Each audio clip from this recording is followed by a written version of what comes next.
The ship called Lone Star drifted through the darkness of space like a small fish in a very big ocean. It was not a pretty ship. The paint was old and chipped. The engines made strange sounds that the mechanic could never quite fix. But it was home to Jake Morrison and his small crew, and it had kept them alive through many dangerous jobs. Jake stood at the main window of the cockpit, looking out at the broken remains of an alien vessel floating in the distance. He was 32 years old, tall and lean, with the kind of face that had seen too much sun and not enough sleep. Before he became a salvage operator, he had served 8 years in the United States Marine Corps. That life felt very far away now, out here in the empty space between stars. "What do you think happened to it?" asked Danny Reyes, his best friend and partner. Danny was shorter than Jake, with dark hair and a quick smile that could make friends anywhere in the galaxy. Jake shook his head slowly. "Don't know. Don't care. We grab what we can sell and we get out. I don't like how quiet it is out here." The crew of 3 began their work. They suited up and crossed over to the dead alien ship, cutting through doors and searching for anything valuable. The technology was strange, covered in symbols none of them could read. But strange technology sold well back on Earth. They had been working for about 2 hours when everything changed. The first sign of trouble was a deep vibration that Jake felt in his chest. He looked up from the alien console he was examining and saw lights in the distance. Not stars, ships, many ships, dropping out of hyperspace in perfect formation. "Everyone back to the Lone Star, now." Jake's voice was calm but firm. He had learned long ago that panic helped no one. They moved fast but not fast enough. By the time they reached their ship, the alien fleet had surrounded them completely. There were 12 vessels, each one bigger than anything Jake had ever seen. They were dark purple, shaped like angry insects, covered in weapons that glowed with terrible energy. A voice came through the communication system. It was cold and spoke in perfect English, though the words felt wrong somehow, like they had been learned but not understood. "Unidentified vessel. You have entered space claimed by the Galactic Dominion. Power down your engines and prepare to be boarded. Resistance will result in immediate destruction." Danny looked at Jake with wide eyes. "Jake, what do we do?" Jake stared at the massive ships surrounding them. He thought about his options. There were not many. The Lone Star had no weapons that could scratch those warships. Running was impossible. They were completely trapped. But Jake Morrison had never been good at giving up. "Danny, take Maria and get to the escape pods. Set the autopilot for the nearest human outpost." "What about you?" "Someone needs to stay and keep them busy. Someone needs to make sure you get away." Jake put his hand on Danny's shoulder. "I'll be fine. I've been in worse situations." This was a lie. But Danny did not need to know that. Danny wanted to argue. Jake could see it in his eyes. But after years of friendship, Danny knew when Jake had made up his mind. He nodded once, grabbed Maria the engineer, and ran for the escape pods. Jake sat down in the pilot's chair and opened a channel to the alien fleet. "This is Jake Morrison of the salvage vessel Lone Star. I'm a citizen of the United States of America, Earth. I don't know who you are or what you want, but I'm not going to just roll over because you told me to. You want my ship? Come and take it." There was silence for a moment. Then the cold voice returned, sounding confused. "You are refusing to surrender? Your vessel has no weapons. Your species is unknown to us. You cannot win." Jake smiled, though no one could see it. "Winning isn't the point. Where I come from, we have a saying, 'Give me liberty or give me death.' You're about to find out what that means." He watched the radar screen as the escape pods launched and flew away. The alien ships let them go. They were focused on him, on this strange, small creature who spoke to them without fear. Jake flew the Lone Star in circles, dodging the first few shots the aliens fired. He knew he could not dodge forever. The ship was too slow, and there were too many enemies. But every second he survived was another second for Danny and Maria to get further away. Finally, a shot hit the engines. The Lone Star shuddered and stopped moving. Jake felt the ship being pulled toward the largest alien vessel by some kind of invisible force. A tractor beam, he realized. The door of the cockpit exploded inward. Alien soldiers poured through, huge reptilian creatures in black armor. They were at least 7 feet tall, with scales the color of dried blood and eyes that showed no emotion at all. Jake stood up slowly and raised his hands, but he did not kneel. He did not beg. He looked the lead soldier directly in the eyes. "I hope you boys know what you just got yourselves into." The soldier hit him hard across the face. Jake fell to the ground, tasting blood, but he laughed, a short and bitter sound. "That's the best you got?" They dragged him off his ship and into the alien vessel. As they pulled him through long, dark hallways, Jake paid attention to everything. He counted doors. He memorized turns. He watched the soldiers and learned how they moved. Commander Vetharak was waiting in a large room filled with screens and strange machines. He was the biggest of the reptilians, wearing armor decorated with symbols that probably meant he was important. He looked at Jake like a scientist looks at an insect. "I am Commander Vetharak of the Galactic Dominion. Your species has not been contacted before. You will provide information about your homeworld. If you cooperate, you will be treated well. If you resist, you will suffer." Jake spat blood on the floor. He looked up at the massive alien commander with a grin that had no fear in it. "My name is Jake Morrison. I'm from a little place called Texas. And buddy, you have no idea what you just started." The commander did not understand. He would learn. They all would. Jake woke up on a cold metal floor. His head hurt, and his mouth tasted like copper. For a moment, he did not know where he was. Then the memories came back. The alien ships, the capture, the giant reptilian commander. He sat up slowly and looked around. He was in a cell, but it was the strangest cell he had ever seen. The room was huge, designed for creatures much bigger than him. The ceiling was 20 feet high. The bed, if you could call it that, was a metal slab that could fit 4 humans. Everything was built for giants. Jake stood up and began to explore. He touched the walls, searching for weak points. He examined the door, a thick sheet of metal with no handle on the inside. He looked up at the ceiling and saw small holes that might be cameras or vents or something else entirely. A soldier once told Jake that the first 24 hours of captivity were the most important. That was when you had to decide what kind of prisoner you were going to be. Were you going to break, or were you going to fight? Jake had already made his choice. The door opened with a hiss. 4 guards entered, each one carrying a weapon that looked like it could put a hole through a tank. They surrounded Jake and gestured for him to follow. Jake did not move. "I can walk on my own, thanks. No need to push." The guards looked at each other. They did not understand his words, but they understood his tone. One of them reached out and grabbed Jake's arm. What happened next surprised everyone, including Jake.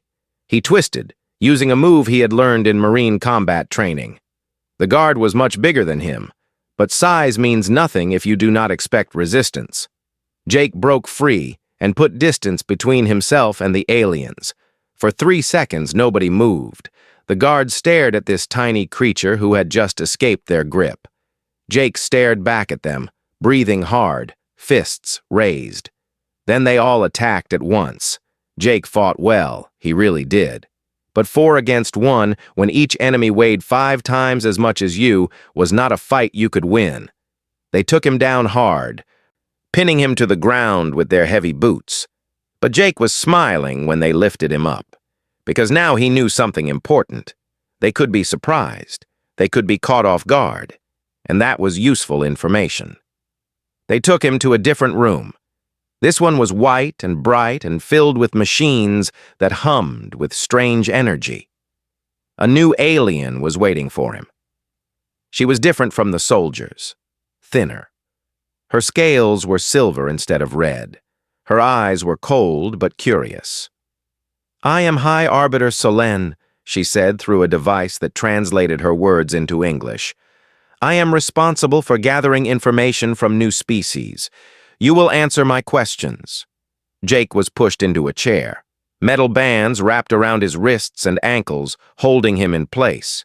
"Let me explain your situation," Solen continued. "The Galactic Dominion has existed for 10,000 years. We have conquered 647 species. Not one of them has ever resisted successfully. Not one. Do you understand what I am telling you?" Jake nodded slowly. "You're telling me you've never met Americans before?" Solen tilted her head. "Americans? Is this the name of your species?" "It's where I come from. A country on my planet. Used to be a colony, actually. Belonged to the biggest empire on Earth at the time. They had the best army, the best navy, more money and power than anyone else." "And your people served this empire?" Jake laughed. "For a while. Then we got tired of being told what to do. So we told them to leave. They said no. So we made them leave." Solen leaned forward, interested despite herself. "You defeated a superior military force? Took a few years. Wasn't easy. A lot of good people died. We froze in the winter. We starved. We lost more battles than we won. But we kept fighting because we believed that freedom was worth dying for. And in the end, we won." The High Arbiter was quiet for a moment. Then she shook her head. "A primitive story. Your people defeated another primitive nation. The Dominion is not primitive. We have technology beyond your understanding. We have conquered worlds with populations in the billions. Your resistance is not brave. It is simply foolish." Jake shrugged as much as his restraints would allow. "Maybe, but foolish is kind of our thing." Solen turned to one of her machines. "We will now perform a neural scan. This will allow us to see your memories and extract information about your homeworld. The process can be painless if you relax. If you fight it, you will experience significant discomfort." A metal device lowered from the ceiling and attached to Jake's head. He felt a strange pressure behind his eyes, like someone was pushing on his brain from the inside. Solen watched her screens with growing confusion. "This is unusual," she muttered. "Your brain structure is different from expected. There is a great deal of activity in the regions associated with stubbornness and determination. Lady, you have no idea." She pushed deeper into his mind. Jake felt memories rising up, playing like movies he could not control. But they were not the memories she was looking for. She saw his grandfather, 90 years old, showing Jake a faded photograph of young men on a beach. Normandy, 1944. She saw his great-grandmother, a tiny woman with iron in her spine, describing how her grandmother crossed 1,000 miles of wilderness in a wooden wagon. She saw Jake at 18 standing in front of a flag, swearing an oath to defend his country. She saw him at 25, carrying a wounded friend through a desert while bullets flew overhead. She saw generations of people who refused to quit, refused to kneel, refused to accept that anything was impossible. Solen pulled back from the scan, breathing hard. Her hands were shaking. "What are you?" she whispered. Jake opened his eyes. Blood was dripping from his nose, but he was still smiling. "I told you, I'm an American. We're a people who looked at impossible odds and said, yeah, but what if we try anyway? And you know what the funny thing is? We usually figure it out." Solen stared at him for a long time. Then she turned to the guards. "Take him back to his cell. I need to study these results." As they dragged him away, Jake felt something that might have been hope. The scan had hurt, but it had also shown him something important. They were afraid. They just did not know it yet. Days passed slowly in the Dominion ship. Jake could not see the sun or the stars from his cell, so he counted time by the meals they brought him. The food was strange, purple and green things that tasted like nothing he recognized. But he ate it anyway. A man needed his strength. Every day they took him to the White Room. Every day Solène tried something new. On the third day, she tried pain. They had machines that could stimulate every nerve in his body at once. The pain was worse than anything Jake had ever felt. It was like being burned and frozen and crushed all at the same time. Most prisoners broke within minutes. Jake lasted 4 hours, not because he was special, not because he was stronger than other people, but because when he was 19 years old, he fell off a horse and broke his leg in 3 places. The nearest hospital was 50 miles away. Jake set the bone himself with a stick and some rope, then drove himself to town in a truck with no power steering. Pain was just pain. It hurt, but it ended. And as long as it ended, Jake could survive it.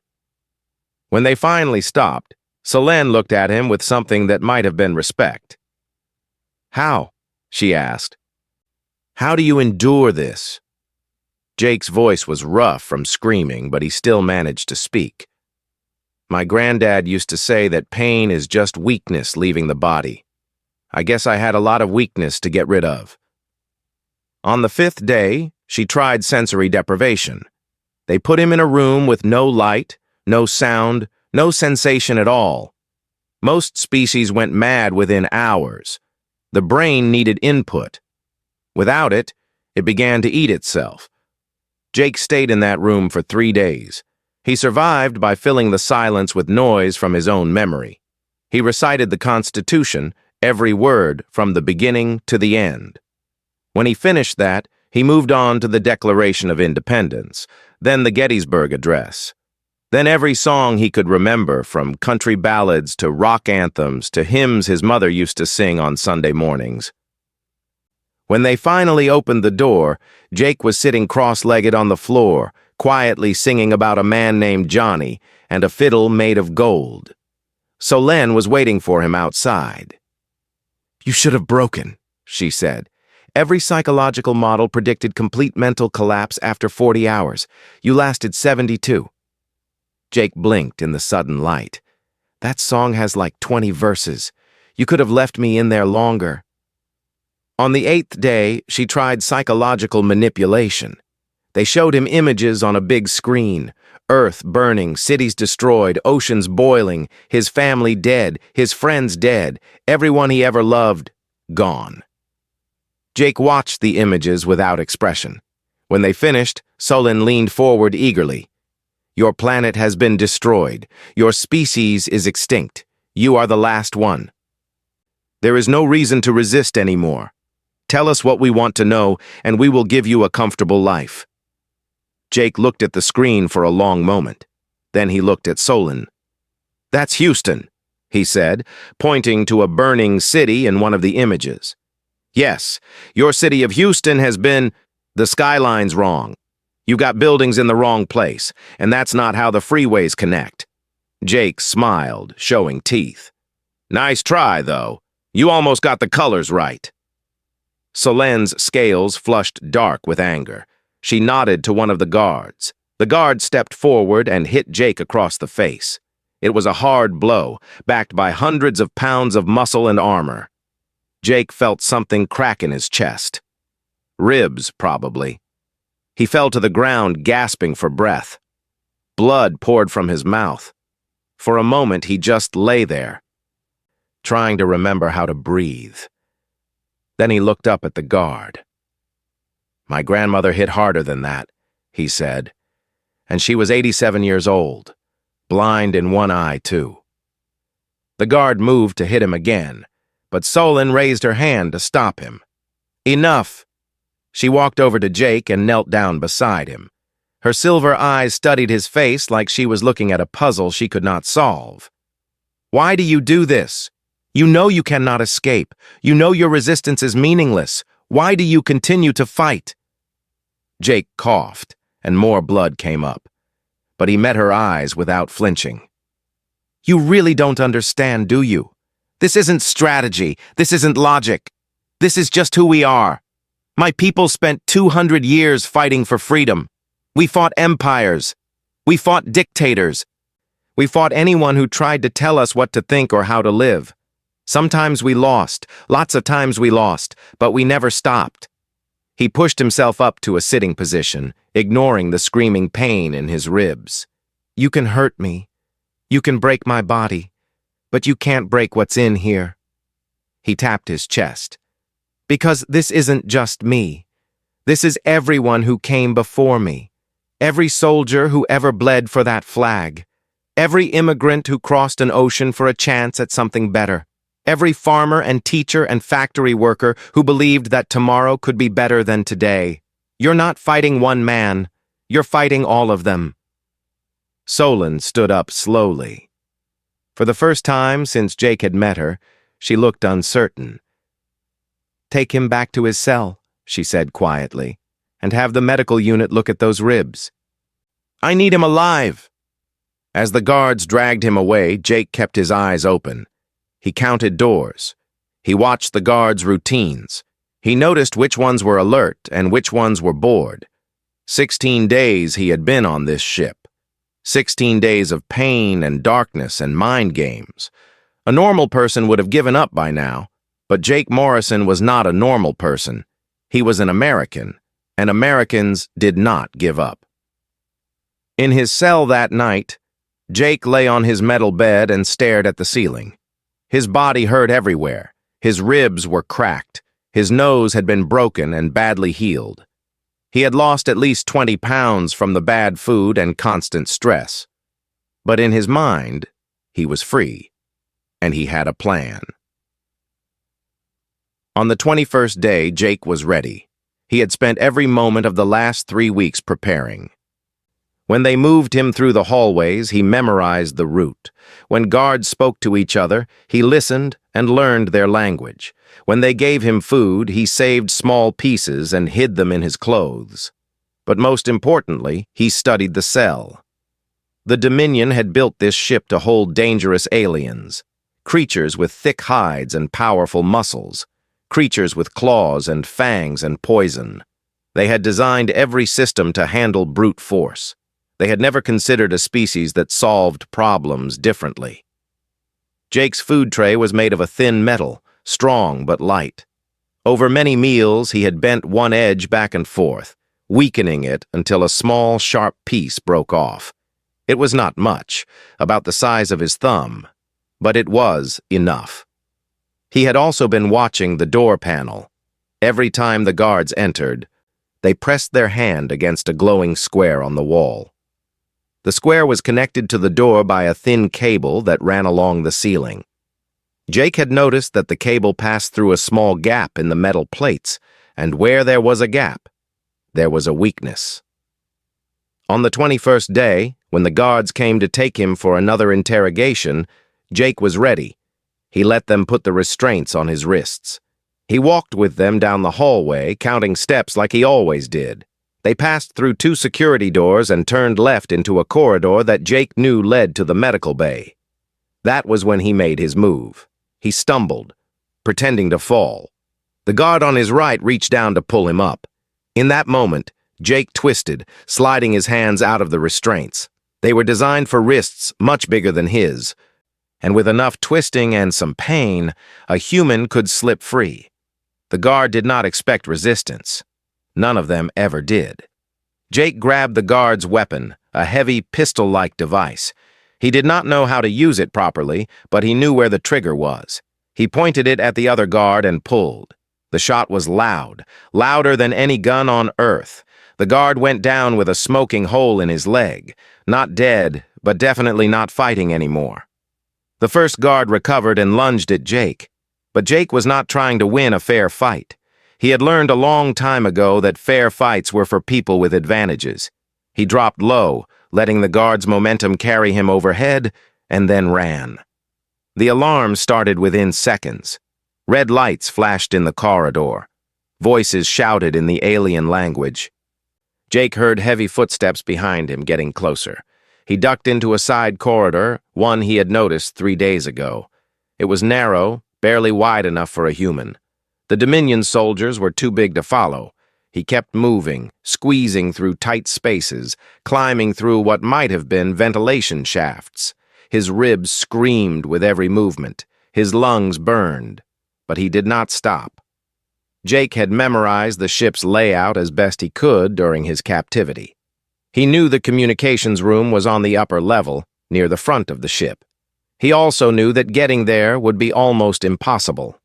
Almost, not completely. He found a maintenance ladder and started climbing. The shaft was dark and smelled like oil and something else, something alien and strange. But it went up, and up was where he needed to go.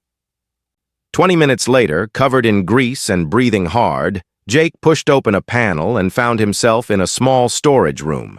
Through the door, he could hear voices, guards searching for him. He waited until the voices moved away, then slipped out and ran down the corridor. The communications room was exactly where he expected it to be. 2 technicians were inside, working at large screens filled with symbols Jake did not understand. They turned when he entered, their eyes wide with shock. Jake raised the stolen weapon. "Don't move! I don't want to hurt you, but I will if I have to." They did not move. Jake walked to the main console and studied it. The symbols meant nothing to him, but he had seen the guards use similar panels throughout the ship. He found what looked like a communication control and pressed it. A voice spoke in the alien language. Jake ignored it. "This is Jake Morrison, United States Marine Corps, transmitting on emergency frequency 773. I am being held on a Dominion command ship. Grid coordinates follow." He read the numbers from a display he hoped showed their location. "This message is for Katie Morrison, United Earth Defense Council. Katie, it's Jake. I'm alive. Bring friends. And bring the good stuff." He recorded the message and set it to repeat on a loop. Then he did something that made him smile for the first time in weeks. During his interrogations, Jake had noticed that the Dominion had sensitive hearing. Certain sounds bothered them, made them flinch. He had filed that information away, waiting for the right moment. Now was the right moment. He found what looked like a music player on the technician's console. It took him a few tries, but he managed to connect it to the ship's main speakers. He searched through the files until he found one that had been downloaded from his own ship during the initial capture. Classic rock. American classic rock. Jake turned the volume all the way up. The first notes of "Fortunate Son" blasted through every speaker on the Dominion command ship. The 2 technicians collapsed, hands over their ears. Jake could hear screams echoing from the corridors outside. He grabbed the communication device from one of the fallen technicians and ran. For the next 30 minutes, Jake played the most dangerous game of his life. Hide and seek on an alien warship with thousands of soldiers hunting him while rock and roll blasted from every direction. He used maintenance shafts and storage rooms. He doubled back and laid false trails. He did everything his training had taught him about evasion and escape. But in the end, there were too many of them. They found him in a cargo bay near the bottom of the ship. He was surrounded, out of ammunition, bleeding from a dozen small wounds. Commander Vetharak himself came to see the capture. "Impressive," the commander said, his voice barely audible over the still-playing music. "No prisoner has ever escaped their cell before. You have caused significant damage to this vessel and injured 17 of my soldiers." Jake stood straight despite his exhaustion. "Is that all? I was hoping for more." Vetharak studied him with something that might have been respect. "Your message was sent. We could not stop it in time. If your people come for you, we will destroy them." Jake smiled, bloody and tired but unbroken. "You really shouldn't have done that." "Done what?" "Given them a reason to come. You just made this personal." The commander did not understand, but he would. They all would. Katie Morrison was 28 years old and worked as a communications officer for the United Earth Defense Council.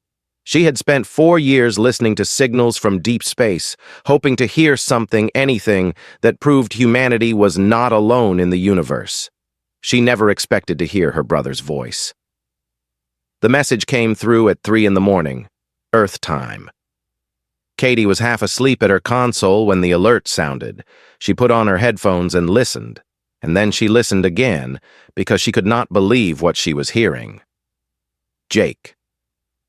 Her brother Jake, who had been missing for 3 weeks. Jake, who everyone assumed was dead.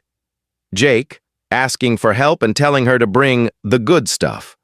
Katie ran to her commanding officer. Within an hour, the message had reached the highest levels of Earth's government. Within 2 hours, a decision had been made.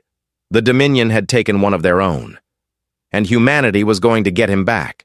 Commander Vetharak did not believe the humans would come. His intelligence report showed that Earth's military was small and primitive. They had a few warships, yes, but nothing that could challenge a Dominion patrol fleet.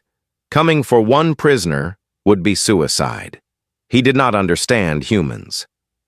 The fleet arrived 4 days after Jake sent his message.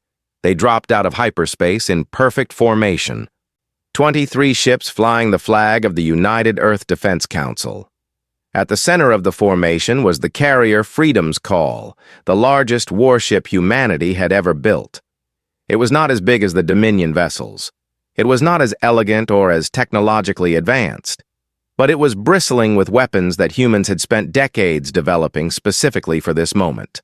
Because humanity had known, ever since they first discovered evidence of other civilizations in the galaxy, that someone would eventually come. And they had prepared. Commander Vetharak stood on the bridge of his command ship and stared at the human fleet with growing unease. Something was wrong. The humans should have been running. They should have been begging for mercy. Instead, they had formed a battle line, weapons hot, shields raised. A communication signal came through. A young woman's face appeared on the screen. She had the same stubborn eyes as the prisoner, the same set to her jaw. "I am Lieutenant Katie Morrison of the United Earth Defense Council," she said. "You are holding my brother. I want him back." Vetharak leaned forward. "You cannot defeat us, human. We have 12 warships. Your fleet is outmatched. Surrender now, and we will be merciful."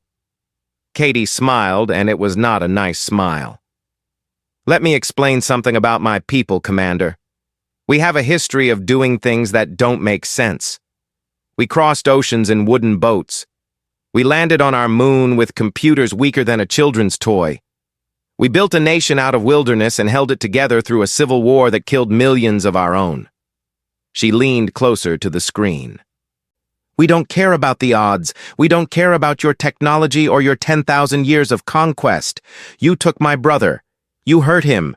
And now you're going to give him back, or we're going to take him back. Your choice." Vetharak should have listened. He should have remembered what his interrogators had told him about the human prisoner. He should have thought about the fact that Jake Morrison had spent 3 weeks resisting everything they threw at him. Instead, he gave the order to attack. The battle lasted 2 hours. It should have been a massacre, with the Dominion's superior numbers and technology crushing the human fleet easily. But humans did not fight like other species. They fought dirty. Their weapons targeted life support systems and engine cores instead of shields and armor. Their pilots flew patterns that no sane species would attempt, accepting damage to their own ships in exchange for better shots at the enemy. They adapted in real time, changing tactics every few minutes until the Dominion commanders could not predict what they would do next. And when one human ship was destroyed, the others did not retreat. They got angrier. By the end of the second hour, the Dominion had lost 4 ships. 3 more were too damaged to fight. The human fleet had lost 7 vessels, but the survivors were still coming, still shooting, still refusing to stop. Commander Vetharak stood on his bridge and watched his fleet being torn apart by creatures half his size. "Sir," one of his officers said quietly, "we should retreat." Vetharak wanted to argue. He had never retreated from any battle in his life. The Dominion did not retreat, but the Dominion had never fought humans before. "Signal the human fleet," he said finally.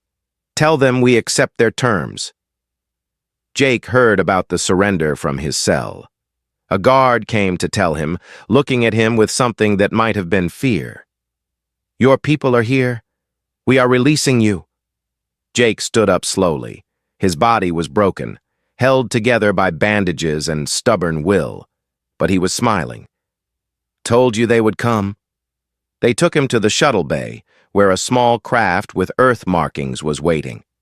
The door opened and Katie ran out, throwing herself into his arms with enough force to make his ribs scream.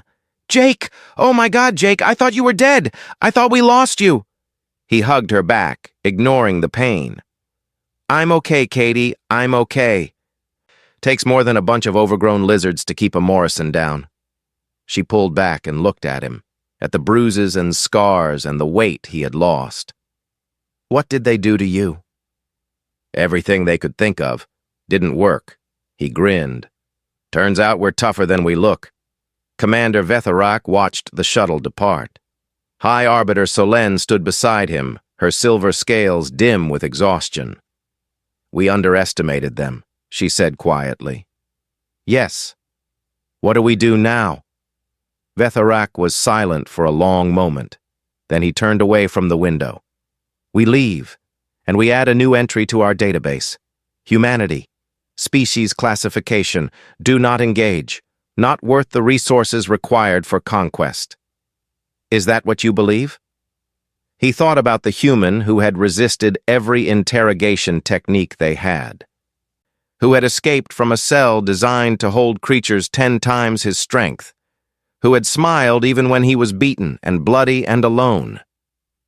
"No," he said finally. "The truth is simpler. They cannot be conquered. Their minds do not accept it as possible, and trying to force them will only make them fight harder." Solène nodded slowly. "I will note that in my report." 6 months later, Jake was back on a repaired Lone Star with Danny Reyes, running salvage operations in deep space. The only new addition to the ship was a small American flag mounted above the pilot's seat. Danny looked at the flag and shook his head. "You know that thing's going to confuse any aliens we meet, right?" Jake leaned back in his chair and smiled. "Good. Let them be confused. Let them ask questions, and when they do, I'll tell them exactly what it means." "What's that?" Jake looked out at the stars, thinking about 3 weeks of darkness and pain and an empire that thought it could break him. "It means we don't give up. Ever. No matter what. It means that somewhere out there are people who will come for you when you're in trouble. It means that the Dominion has conquered 600 species in 10,000 years. But they took one look at us and decided we weren't worth the effort." He turned to his friend with a grin. "It means we're American, Danny. And that means something." Outside, the stars stretched on forever, filled with dangers and wonders that humanity was only beginning to discover. Somewhere in that vastness, the Galactic Dominion continued its conquest, swallowing worlds and crushing resistance. But they gave human space a very wide berth, because now they understood. Some species were just not worth the trouble.